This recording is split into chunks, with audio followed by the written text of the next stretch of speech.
Summer House star Carl Radke is in Chicago this week with his line of adult beverages, Loverboy. He's going to be at Mariano's Lakeshore East starting at 5 o'clock tonight, and then he's going to be at Hubbard Inn starting at 8 p.m. Carl, thank you so much for joining me today. Yeah, thanks for having me. This is fun. Usually when a celebrity comes into town, it's usually for a one-night event or one afternoon. You both have been here for several days getting to take in the whole Chicago experience. Cubs games, you've been out to the Burbs, you went to Summer House in Lincoln Park. I mean, what has this whole experience been like for you?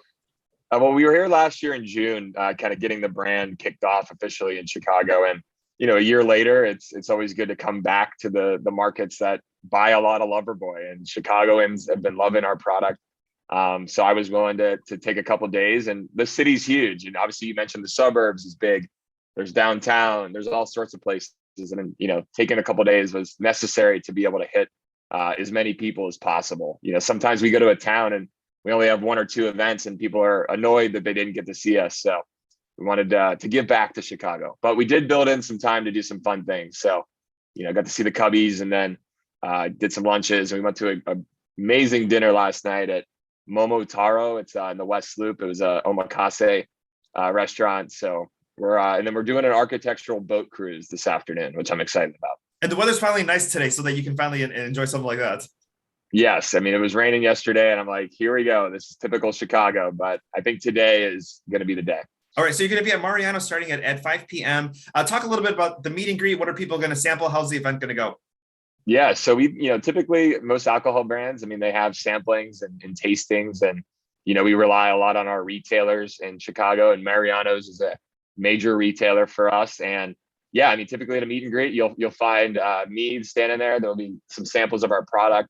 I take pictures, and then obviously I sign 6-packs with fun messages, and just talk to the fans a little bit and, kind of interact with them. So I love meet and greets. They're definitely a fun experience. It's unusual to be able to kind of, connect with the consumer in such a, unique way, where they've been watching us on TV, they've been drinking Loverboy at home, and then, kind of combining both worlds in person is fun. What's that experience been like? Because obviously, when you're at home watching Summer House and you might be screaming at the television, or you may be having a conversation with your friends, or people may comment on a post, but people don't get to have that face-to-face interaction. What has this meet and greet been like, and what do people want to chat about the most? I mean, it ranges on all sorts of things. I mean, personally, people connect with, my own personal story.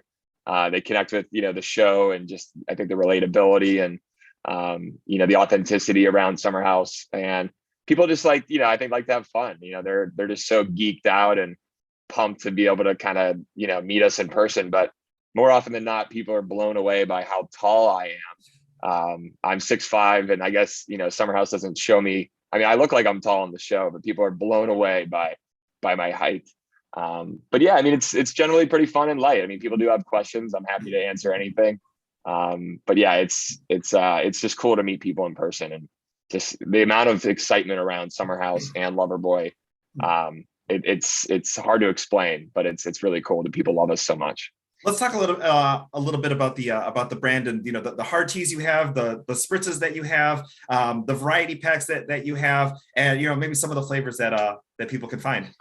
Yeah, so I mean, coming soon actually here in Chicago. I wish it was at Mariano's tonight, but it's not. But we have a strawberry lemonade with green tea is a new flavor coming to Chicago, I believe, next week. But we're known pretty much for our hard teas. I think people love, beverages that have flavor, but sometimes flavor has more calories than sugar. But Loverboy, our hard teas are 0 sugar. They're 90 calories. They're light, they're refreshing, but they have flavor. Then some additional products we sell only online, but they are coming to Chicago. We have a canned ready to drink cocktails, which are an espresso martini. We have Cosmopolitan, and then we have our spritz, which is kind of our take on the Aperol spritz, but they're in a little bit of smaller cans. Those are, again, sold online. People love those as well, but those will, again, be something that you could walk into a store in Chicago, probably around August or September, and purchase those. So we got a couple different things. And then obviously the merchandise has been another big part of our business. Drinkloverboy.com. We have sweatshirts and hats. People love wearing the merch. And I love some of the photos that people have tagged you and Lindsay in, and they have the merch out. People, Chicago's have been buying that merch, and they've been representing it when they've been coming out to these meet and greets.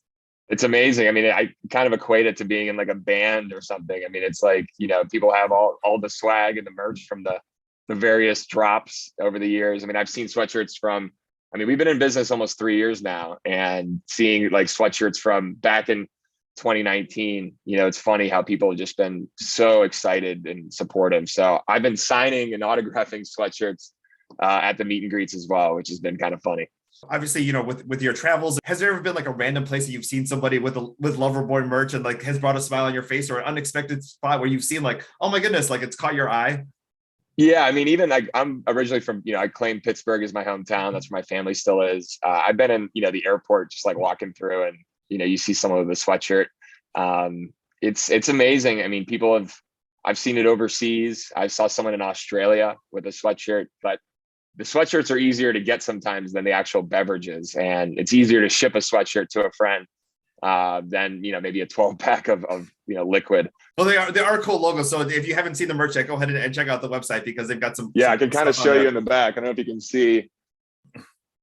Summer should be fun. Exactly, summer should be fun, and the weather's finally getting nice here, which we can enjoy that.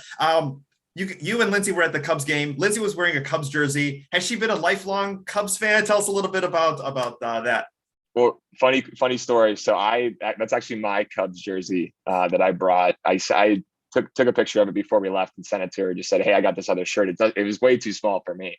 But yeah, I mean, my first baseball game ever as a kid was at Wrigley Field when I was very young. So when we lived here in Chicago, we were Cubs fans, and the fact that WGN was played in most cable networks. So when I lived in Pittsburgh, I still watched, Harry Carey on WGN and Cubs games just because of the entertainment value. So I've always had a soft spot for the Cubbies, and when they won the World Series, I was really happy for them. But, at heart, I am a Pirates fan. But Lindsay did see the schedule ahead of time, and she was like, "Babe, the Pirates are playing in Chicago. We got to try and go." So it was a perfect storm, and we were able to go, but the Cubbies did lay it on the Pirates pretty good Tuesday night. Well, I'm sure that you had mixed feelings because you were actually born in Chicago. Yeah, I definitely had mixed feelings. But listen, I mean, it's early in the season in baseball. We're not talking October playoffs right now. I think we can all get along and play well in the sandbox. I mean, we are division rivals, but yeah, it was fun. Wrigley Field is just a beautiful ballpark. I love sporting events, and I was just really happy to bring her along with me, because I think she really enjoyed it. And we did have some Chicago dogs, which was very necessary for the ballpark experience. Oh, exactly. It's a must do while you're here. You guys just announced you're moving in together. We finally got to see that on the Summer House Reunion part 2. As far as advice, a lot of couples are making that move to move in together. What's something as far as a conversation you should have when you are planning to do that, as far as like the rooms you may want or the location you may want, to kind of avoid, arguments, later? But what's kind of, Sure. What's Carl's take on far as like when you're looking for a place together, how you should go about it? I mean, I would say when you're looking for a place together, look at a lot of different options. Just understand what your sticking points are. Lindsay and I looked at, probably more than 20 places, and each place maybe have a little bit different nuances to them. But I think we had the help of a broker kind of helping us distill down what we were, most important, whether it was closet space or windows or the view or, just the kitchen itself. I definitely, Lindsay wanted more closet space. I like a good view. She likes a good view. So we kind of found our happy medium in certain things. But, I was just so excited to take that next step with her that, we're not buying anything just yet. So, a year lease is a little bit more manageable. And the market right now is crazy. So we just decided to rent for a year and kind of save some more money and see, where we can go from there with buying in the future. We definitely want to buy, but right now I think renting was the best option. But I mean, listen, moving in with your best friend should be exciting. I think just sitting down and kind of planning out what's most important to you in your move. I think, women certainly may have more clothing or more needs on some of those things. So, you got to compromise sometimes, and not that I didn't want more closet space. I certainly do. But I was just really pumped to take that next step with her. So we got lucky. We got a really great place. I can't wait for you guys to hopefully see it, maybe a little bit on next season if they are going to film at our place. That is amazing. We can't wait to watch. And the final thing I do want to ask, it is Mental Health Awareness Month. You've been a strong advocate for mental health. You've been posting things online. What's it like to be a role model, especially for men? Because oftentimes men don't reach out or until there's a breaking point. But just to maintain your mental health and just to be a role model for that, what does that mean for you and maybe some of the messages you've got online? Yeah, no, thanks for asking that. I mean, I think, listen, I mean, obviously there's certainly some stigma around mental health and getting therapy or going to a therapist. I mean, I remember early on in my life with my family, we used to do family therapy, and I was, no joke, I was embarrassed by it. I didn't tell anybody at school. I didn't tell any of my friends, just because it was, if you go to a therapist, you're crazy. That was basically what people thought. And more and more, I think people's awareness around, mental health has grown, but specifically for men, I mean, men are taught to tough it out, just be a strong boy, don't show emotion. But that's certainly not necessarily the best way to go about it. It's okay to have emotion. It's okay to have a tough day. And I certainly, reflecting on my life and watching it on TV the last 6 years, I've, certainly know I struggle with certain things, but, being open and honest about it, I think just it alleviated a lot of pressure in some ways. But what I didn't realize is the amount of people I would connect with, and not feeling alone is a huge part of it. And being, kind of relating to someone who's, someone that you can look up to. I mean, for me, I've looked up to athletes and sports players, and, Kevin Love is an example of someone who was very public about his anxiety and depression. And I'm like, there's this guy who's an NBA All-Star, and he, struggled sometimes in the locker room before a game. And I can totally relate to some of that anxiety and depression, because I certainly had that. And then, adding in, my drinking and some of my drug use, that it only exacerbated my depression and anxiety. So I just had to be honest with myself and look in the mirror. And I'm just proud of that. I have a platform to connect with so many people. And I think more and more, I mean, I certainly have more women followers on Instagram than men, but I do hope that some of my message connects with, men, women, children, you name it. But it's an important message, and especially mental health month. I think people need to realize that there's resources out there. There's a lot of other folks that, people work out at the gym to strengthen their muscles. They run on the track to build their endurance. You got to work on your brain too. It's another muscle in your body that needs attention and needs time. And whether that's good rest, whether that's good food, whether it's just getting outside, but, meditation and therapy for me have been life-changing. So I know therapy and meditation can be intimidating, but I recommend starting with meditation. There's a lot of apps out there that, for 10 minutes, you put something on, you listen to it, you sit still, you relax, you get grounded.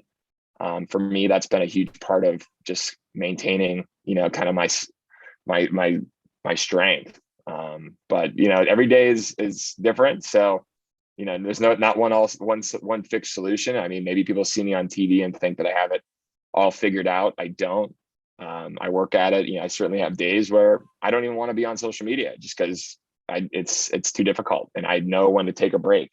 But I think social media has been a big player in a lot of people's mental health, for good or for worse. So I'm really cognizant of that, and I try to share positive messages on social, because most often it's over the top, it's flashy, it's sexy, it's fun, and sometimes it's just good to be like, hey, if you're having a tough day, like, take a break. Just kind of building in little messages that aren't all flashy and sexy and all about getting likes. Carl, thank you so much for your time today. He's going to be at Mariano's River East, which is at 333 East Bend, starting at 5 o'clock tonight. Lindsay's going to be there as well too. And then they're going to be at Hubbard Inn.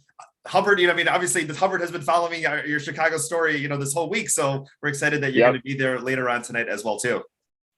Yep, I'm excited. This is our last day in Chicago. So if you guys are out and about, come to Mariano's at 5, and then we're going to have a little bit of fun tonight at Hubbard Inn to close it out. So it's been, like I said, Chicago's an amazing town. There's a lot of amazing, great people. I love Chicago, energy, and there's just a lot of nice, fun, engaging folks. So come on out. We'll say hello. We'll take pictures, and yeah, we'll have a good time. And the weather's going to be nice today. So go enjoy your architecture tour, and we'll see you tonight. Sounds good. Thank you so much. Thank you.